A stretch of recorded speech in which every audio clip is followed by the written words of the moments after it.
Hello, everybody, and thank you for virtually tuning in to my talk. My name is Matt Schmidt. First off, I'd like to thank CarolinaCon for putting this all together virtually. I'm sure it was not easy. Um, and I can't wait till we get back in person and can all nerd out again together. But until then, I'm just happy that I have a platform where I can share something that I found very interesting, and I think others will as well. This is actually a talk that I submitted last year, which was approved, but unfortunately, due to the pandemic, was canceled. Fortunately, however, this talk has greatly improved since then, so this is a much better version of what would have been presented last year. But anyway, I do have some bad news for some people. Your IPv6 is showing. So before we jump into the content, do a little who am I on that previous slide there. My official title is security engineer, but I'm essentially just a penetration tester at Triaxiom Security, which is a company here in Charlotte, North Carolina.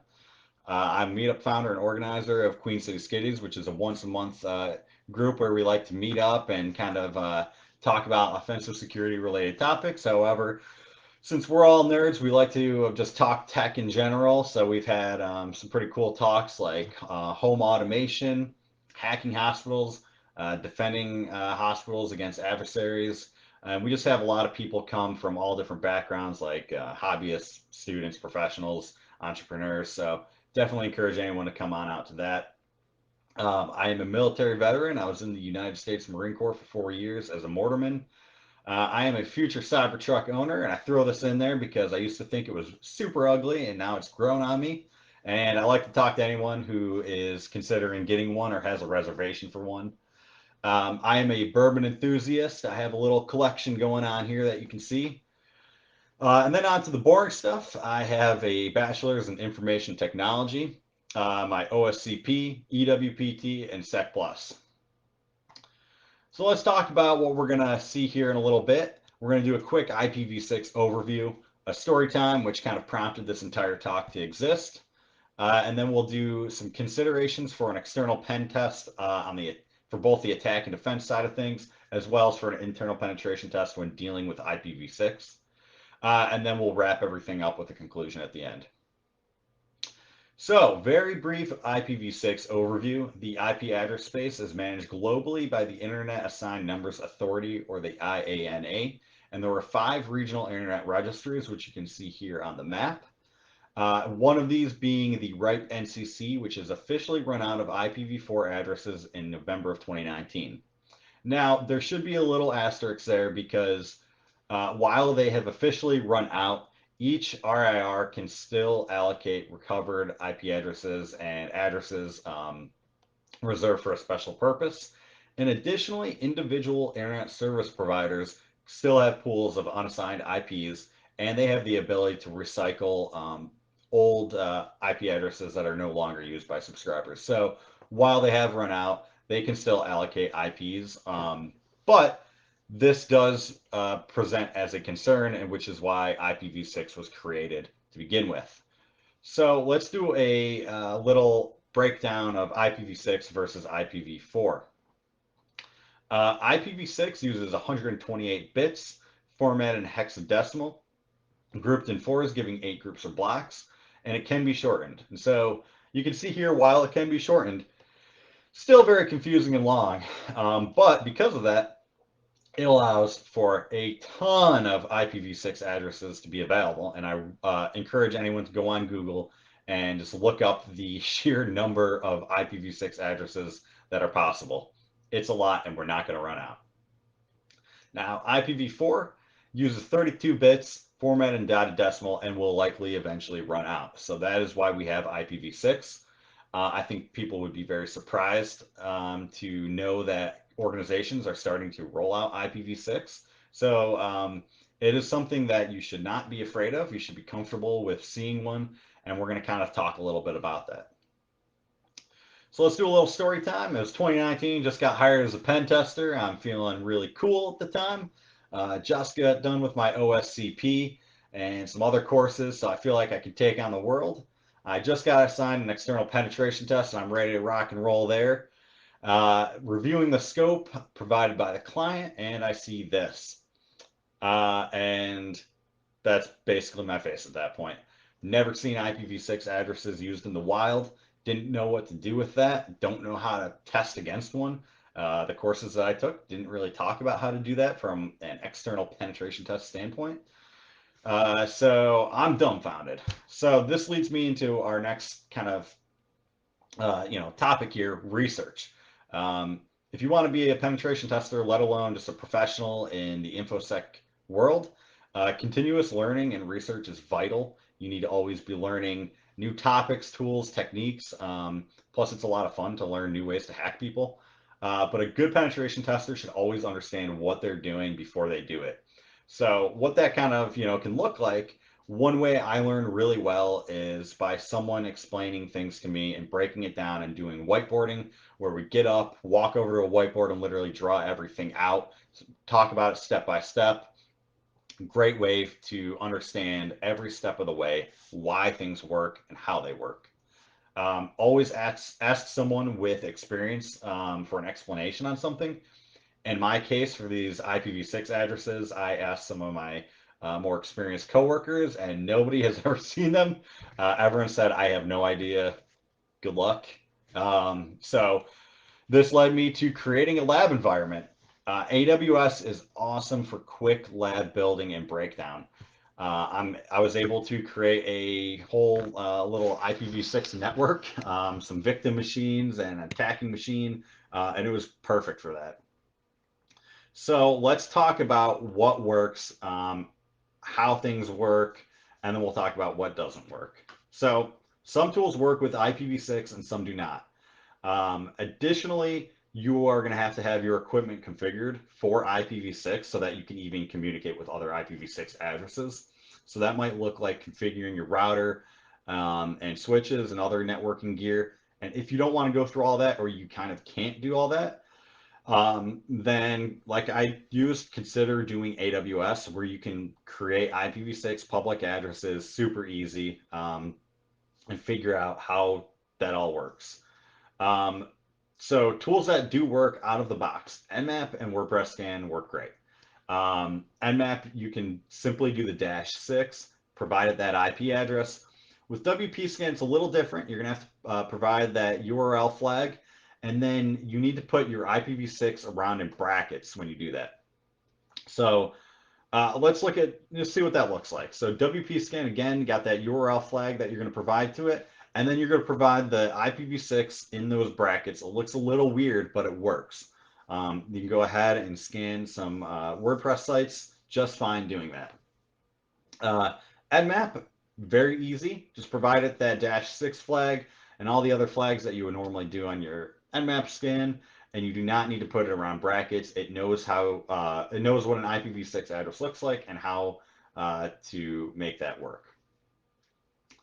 So let's talk about what doesn't work. So options for tools that don't natively support IPv6. One great way is find somebody who already did it. Um, there's a lot of people who are starting to stumble across IPv6 addresses, and because of that, they are finding the same thing. Some tools don't work, and they're creating their own version. So go on GitHub or go on Google or GitHub and search, for example, a Noom for Linux IPv6. Somebody made an IPv6 ready version of that, which is linked right there. If it does not exist, consider making your own IPv6 enabled tool. If you have the time, knowledge, and resources, go ahead and make a tool, share it on GitHub, and help everybody out. And even if you don't have the knowledge for it, consider making it anyway, because you're going to learn how, to make it from that. So great learning experience. You can use a tool like SOCAT to forward and receive IPv6 requests through your localhost. And this is going to look really confusing, but I'm going to go on to the next slide and kind of explain that. So essentially what we're doing here is we're using SOCAT, which establishes two bidirectional byte streams and transfers data between them. So what we're essentially doing is we can scan an IPv6 address by scanning ourselves. So looking at this over here, we can see we're setting up a TCP4 listen on port 80, which is us, and we are going to transfer any traffic between that IPv6 address through ourselves. So then you can go ahead and run Nikto, and you're literally just scanning yourself on port 80. It works. It's weird. Not all tools will work with it. I believe, Durbuster wasn't working too well with that, but some tools will work, and if you need to use that, you can. Um, Keep in mind, you were going to see a lot of traffic spitting out through that SOCAT command, and that's just a big eye opener of how loud and noisy your tools are. Another tool is Hydra. Hydra supports IPv6 out of the box, which kind of surprised me with the -6 flag. You can see an example here of me password spraying an RDP login against the demo admin account, and their password was password123. Not uncommon to see weak passwords in the wild, and then I went ahead and logged into that server. So let's talk why this all matters. Attack surface might be wildly different between IPv4 and IPv6 addresses on the same exact host. Very important as a penetration tester to cover all your bases because you do not want to fail your client. You want to give them full coverage because if you miss it, someone else might catch it and then they can get hacked or compromised potentially. So we do not want that. We want full coverage. So looking at this AMAS enumeration here, we are going to output the IP on the domain hacker1.com. You can see here they have IPv4 and IPv6 addresses on the same exact host. And then let's look at this Nmap scan below. So what we're looking at here is a IPv6 version on the top, IPv4 version on the bottom. This IPv6 scan is showing ports 80, 445, 3389, and 5985 open. Very bad. And the scan below that is only showing port 80. So this is very similar to what I saw on my assessment. I scanned a host, and all I saw was, I believe, 80 and 443. I scanned it again, and I saw a whole lot of more ports and services, including 445 being SMB and 3389 being RDP. These should never be exposed to the internet. So very bad. This client was not aware that they had all these extra ports and services exposed to the internet on their IPv6 host, or IP address rather. So let's talk some key takeaways. So not all tools support IPv6 addresses. You might need to find a workaround or make a tool that works with IPv6. These addresses are formatted in such a way that you'll often need to put them in brackets. Here's an example of what that would look like if you were accessing it in a web browser. And IPv6 may be revealing more ports than intended and necessary versus its IPv4 address on the same exact host. So like this iceberg, you want to keep all those ports and services below the surface, behind that firewall, and really limit your exposure. You do not need to be exposing SMB and RDP open. Really important to check your firewall rules, as I just mentioned. What are you allowing in and out on IPv6 so that you're not allowing in and out on IPv4? You want to eliminate that low-hanging fruit and make it harder for an attacker. If you're using AWS, it is super easy. I think I learned AWS security rules in probably 5 minutes. It is incredibly easy to just set all of that up and block things that should not be getting in and out. Okay, so let's move forward on in the internal pen side of things. What is an internal penetration test, though? We're essentially looking at what an attacker can do from inside of your network. What can an attacker do if they simply connect a laptop or a Dropbox with no privileges? What kind of information can they exfiltrate? Essentially, what can a hacker do inside of your corporate network? So IPv6, let me back up and explain what Windows did with IPv6. It makes sense, however, Windows machines since Windows Vista have IPv6 enabled by default, and it is favored by default. Windows saw an opportunity that IPv6 would be rolling out eventually, and they wanted to get ahead of the game so that all of their devices would be ready for that big switch. However, because of that, a lot of people are not aware that IPv6 is actually enabled and favored by default on their machines, which leaves a big security gap. So Responder, which does LLMNR and NBNS spoofing, is more and more starting to get increasingly remediated by companies because they're doing penetration tests year in and year out, and they are learning that this is a very easy win for attackers. So they're starting to button up their security and remediate that. So while Responder might not work anymore for you, Man in the Middle 6 is to the rescue and will likely work. So before we talk about what it can do, let's talk about how does it work. Man in the Middle 6 will advertise IPv6 is available across the network or domain. It will respond to DHCP version 6 requests and assign victims an IPv6 address. From there, it will make the attacking machine the DNS server. And again, uh, IPv6 is favored on all Windows machines, so it's going to favor that IPv6 DNS server, which is the attacker, and then it will serve a fake WPAD file which requires authentication. From there, using NTLM relay, we can relay those credentials. So, what can we do with all of that? Paired with InPacket's NTLM relay, it is a dangerous force. Attackers, again, can advertise IPv6 is available and reply to those requests and DNS queries. It can then relay NTLM v2 hashes to a victim machine, capture those hashes, dump Active Directory information in great detail, impersonate users, add users, and elevate them to enterprise admin, and more. Essentially, what you have here as an attacker is that infinity gauntlet. It is a powerful force. So let's see what that looks like. I'm going to do a quick demo, but before we do, I just wanted to put these slides up so that if anyone needed to, they could go ahead and pause this and look at it. But essentially, what we're going to do is we're going to run Man in the Middle 6 alongside NTLM Relay, and this is what we can reasonably expect to see. So let me go ahead and pause, and I'll get that demo environment set up, and we'll see what this looks like in real time. Okay, so let's walk through the basic command usage of Man in the Middle 6 used along with NTLM Relay.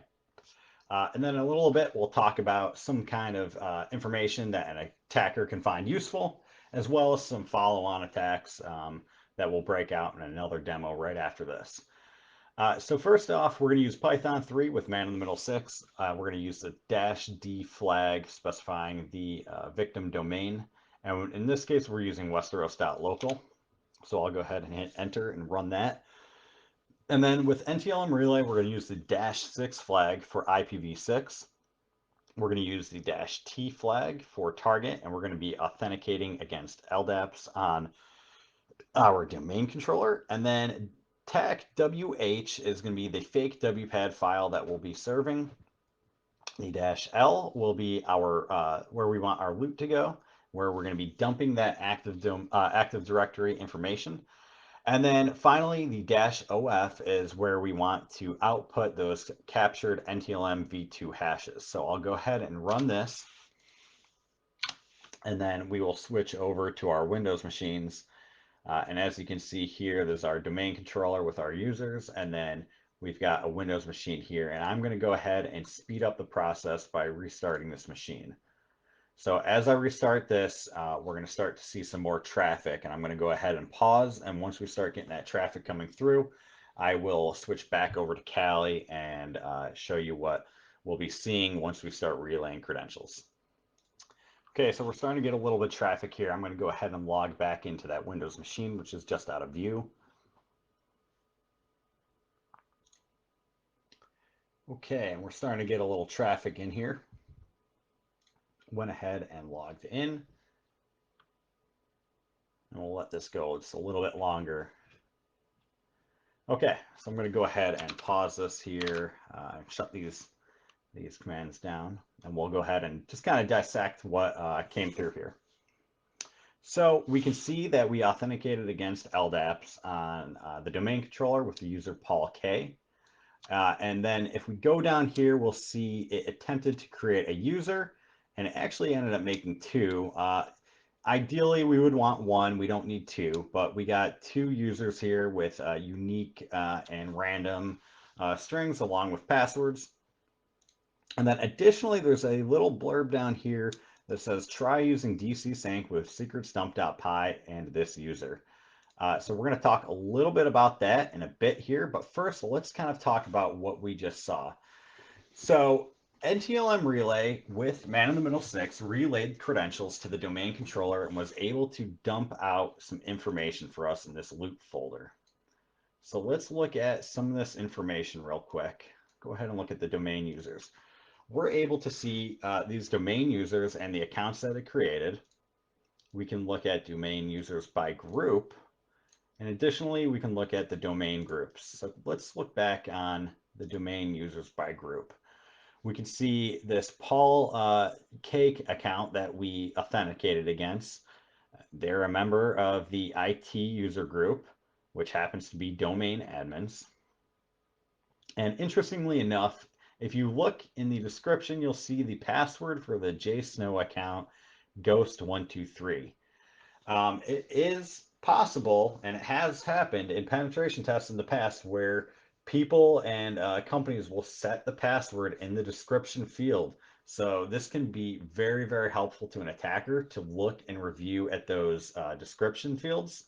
And additionally, there's a little Easter egg here. Reset all user passwords to Westeros 1 when necessary, a direction to the IT group. Another common trend with some organizations, they'll reset user passwords when necessary to company name with 2021 or just one after it or just the company name, really giving a lot of users weak passwords who have no intention of changing them because it's easy to remember. So again, looking at these descriptions can be very helpful to an attacker. So looking at some other loot that we've got here, let's open up that those captured NTLM v2 hashes, and we can see that we captured a few hashes here, which we can go ahead and then take offline and crack and attempt to get those in their clear text versions. All right, we're back. So let's unpack what we just saw. We used man in the middle 6 in conjunction with NTLM Relay. We authenticated against the LDAPs on the domain controller. We created a new user. We dumped the Active Directory information and saw some pretty cool loot. We captured some NTLM v2 hashes, which we can go ahead and try to take offline and crack. And then we saw a password leak in the description field from one of the loot files. So let's take it a step further. Now what we're going to do is we already created a user account. We're going to take that user account that's been created and try to escalate their privileges to an enterprise admin. And then from there, we are going to go ahead and confirm that and try to dump the ntds.dit file. The ntds.dit file is a file that contains all the account password hashes on the domain, which you can then try to take offline and crack. So let's go ahead. I'll jump back over and we'll see what this looks like in real time. So going back to things, we're going to run man in the middle 6 again against the Westeros.local domain. We have NTLM relay, and only thing we're kind of changing here is getting rid of that loot directory flag as well as the output file flag. We're good with the hashes that we got. We can go ahead and crack those. Paul K is a domain admin, so if we can crack his hash and get that clear text password, we're pretty much good. But let's go ahead and try to escalate the user privileges of this one account that we created. So before we do that, I'm going to switch back over to the domain controller view, and we're going to go ahead and look at this user. So this is a user. We're going to try to elevate their privileges. You can see there's a regular domain user. So switching back to Kali, we're going to run that. And very similarly, I'm going to restart this Windows machine just to kind of get things moving a little bit faster here. And I'm going to pause and start it back up once we get that traffic. Okay, so we're going to log back in with that user account on the Windows machine that is just out of view. And we are getting that success message. We're getting a little bit more traffic. I'm going to go ahead and stop this. And let's dissect this one again. Okay, so we were able to authenticate against LDAPs on the domain controller with user Paul K yet again. We were able to successfully add this user to enterprise admins. So let's double check just to make sure that actually worked. Going to the domain controller, we're going to refresh our user list. Open this up. and he is a member of enterprise admins. So that did work. We were able to successfully use NTLM Relay with Man in the Middle 6 to elevate a user that we created through the same tool to an enterprise admin. Enterprise admin is an admin of all domains, which is higher than domain admin. So it's a pretty big deal. A very powerful tool again. So now we're going to switch back over to Kali. And another example of an attack I wanted to display was, let's look back at this. Try using DC sync with secretsdump.py and this user. So what does that mean? We're going to use secretsdump.py, part of Impacket, and we're going to use that new account that we created. And we are going to try to dump the ntds.dit file, which will allow us to get all the domain users' hashes. We have hashes of the whole domain, which we can go ahead, take offline, and attempt to crack.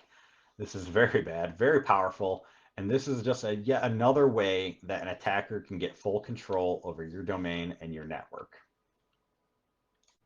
Okay, so like we just saw, we were able to successfully authenticate against LDAPs yet again with the user Paul K. Created that user, made them an enterprise admin.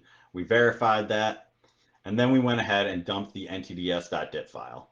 Very bad, very impactful, and like I said, infinity gauntlet. All right, so let's talk a little defense here. First one being, consider disabling IPv6 across the network if it is not necessary. Let me speak on that a little bit. However, I would recommend testing this out before actually doing this, and monitor any network traffic or any issues that it might cause. In the research that I did, I've read that there can be unintended consequences. However, I don't know what those are because I have never disabled IPv6 across a large corporate network. However, it can be a good remediation, and I would consider testing it out first, or if you are going to roll that out, monitor your network for any issues it could cause. Next, require SMB signing on all hosts through GPO. There's a bullet that should be in here, but consider setting a DNS entry for WPAD to black hole that traffic. If WPAD is not in use internally, disable it via group policy and disable the WinHTTP auto proxy SVC. Enable both LDAP signing and LDAP channel binding. And then lastly, add administrative users to the protected users group to prevent their account from being used in an impersonation attack. More can be found in these links here. Both these two blogs have a lot of knowledge and wealth on Man in the Middle 6 and using that. And then there's a great video by the Cyber Mentor on domain admin via IPv6 takeover, which kind of shows everything and going back full circle again. So to conclude, IPv6 is being used more than many people might think. Organizations are starting to roll it out, and organizations are using it by default, and they don't know it. Most people are because of what Windows did. So additional attack surface may be available that you're not aware of, and this is applicable to both attackers and defenders. Man in the Middle 6 attacks with IPv6 are becoming increasingly more common. One of my buddies actually was just talking about how he got record domain admin for him in 20 minutes using Man in the Middle 6. So penetration testers and hackers are starting to use this tool, and it is becoming a quick and easy win for them. And lastly, do not fear the IPv6. It is happening. It is here. It is not scary. So become familiar with it. Again, set up a lab environment, get it configured, play around with it, learn how to use tools with IPv6, and enjoy it. It is very helpful for an attacker to know all this. Lastly, I have some references here. I will be posting these slides and all of these links on my website. I'll probably make a post on LinkedIn as well. But a lot of great references and resources that help me build out this talk. And additionally, I've posted some of these GitHubs for all the tools that you can go ahead and use. So with that, I'd like to thank CarolinaCon for allowing me to have this talk. I want to thank everybody for listening, and I look forward to playing in the CTF and listening to all the other talks after me. So thank you very much for tuning in. And again, looking forward to the rest of the conference.